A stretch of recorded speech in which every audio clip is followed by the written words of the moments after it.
ఇంకో పక్కన దిశ నేను రాజకీయాల్లోకి వచ్చిన రోజులు మాకు బ్లాక్స్ ఉండేటి. ఇప్పుడు మండలాలు ఎన్టీ రామారావు గారు వచ్చిన తర్వాత పరిపాలనా సంస్కరణలో బ్లాక్స్ తీసుకొచ్చాడు.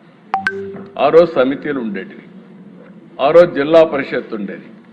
ఆ రోజు చూస్తే అధ్యక్ష ఎవరైనా జిల్లా పరిషత్ చైర్మన్ దగ్గరికి పొలం దగ్గరికి పోయి నన్ను ట్రాన్స్ఫర్ చేయమని అడిగితే ఇది చేస్తే ఆయన దగ్గర కాగితం ఉండేది కాదు, సిగరెట్ తాగే బ్యాక్ పేపర్ ఉండేది, దానిపైన ఆర్డర్ చేసి పంపించేవాడు. You can imagine. ఆ రోజు ఈ టీచర్స్ అంతా పంచాయతీరాజ్ టీచర్స్ జిల్లా పరిషత్ ఆధ్వర్యంలో ఉండేవాళ్ళు. జిల్లా పరిషత్ చైర్మన్లు, సమితి ప్రెసిడెంట్లు ఇష్టానుసారంగా వాళ్ళ ఇంటి దగ్గర పోయి పడిగాపులు కాసేవారు. అది చూస్తే నాకు అనిపించింది, చదువు చెప్పవలసిన టీచర్లు వేరే వాళ్ళ దగ్గర పోయి పడిగాపులు గాయడం ఏంటి? అందుకే ఫస్ట్ టైం అధ్యక్ష పర్ఫార్మెన్స్ అప్రైజల్ చేసి కౌన్సిలింగ్ విధానం తీసుకొచ్చి ఏ రాజకీయ నాయకుడి దగ్గరికి టీచర్ వచ్చే పని లేకుండా నేరుగా వాళ్ళ పనితనం పైన ట్రాన్స్ఫర్ తీసుకొచ్చారు. దీని నెక్స్ట్ లెవెల్కి ప్రస్తుత విద్యాశాఖ మంత్రి ఒక యాక్టే తీసుకొచ్చాడు. ఎందుకంటే అక్కడక్కడ వైలేషన్స్ అవుతున్నాయి, వీళ్ళు వైలేషన్ చేస్తే దాన్ని కూడా తీసుకొచ్చారని చెప్పి కూడా నేను మీకు తెలియజేస్తున్నా. ఇంకో పక్కన అధ్యక్ష ఈరోజు మీరు ఒకసారి చూస్తే ఇవన్నీ కూడా ఈరోజు చేసిన నిర్ణయాలు కాదు అధ్యక్ష. గడిచిన 30 సంవత్సరాలుగా అనేక విధాలుగా అనేక ట్రాన్స్ఫర్మేషన్ తీసుకొచ్చాం. రెసిడెన్షియల్ స్కూల్స్ నాకు బాగా జ్ఞాపకం ఉంది. ఎందుకంటే పిల్లలు చదువుకోవాలి. కొన్నిసార్లు అయితే నన్ను వ్యతిరేకించిన సందర్భాలు కూడా ఉన్నాయి. ఈరోజు రెసిడెన్షియల్ స్కూల్స్లో ఎస్సీ ఎస్టీ పిల్లలకు బాగా చదువు చెప్తే ఐఐటి పోయే పరిస్థితికి వచ్చారు.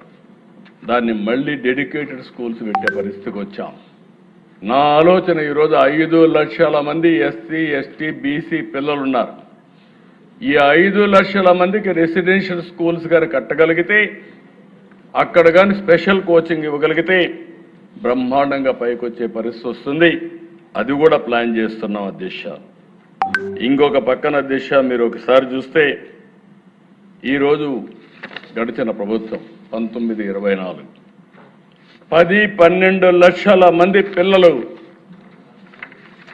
ప్రభుత్వ స్కూల్స్కి రావడం మానేశారు, బడికే మానేసే పరిస్థితికి వచ్చారు.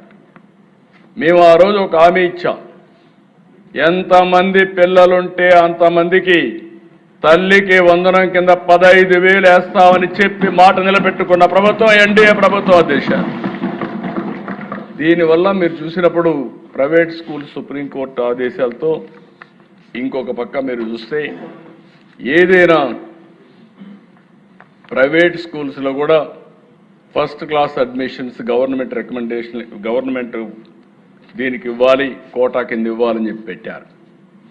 ఈరోజు అది ఉన్నప్పటికీ చరిత్రలో మొట్టమొదటిసారిగా ఎప్పుడు కూడా ప్రైవేట్ స్కూల్ పోయే పిల్లలు మొట్టమొదటిసారిగా విద్యా ప్రమాణాలు బాగున్నాయి కాబట్టి 1 లక్ష మంది పిల్లలు ప్రైవేట్ స్కూల్ నుంచి గవర్నమెంట్ స్కూల్స్కి వచ్చారంటే అది ఒక చరిత్ర.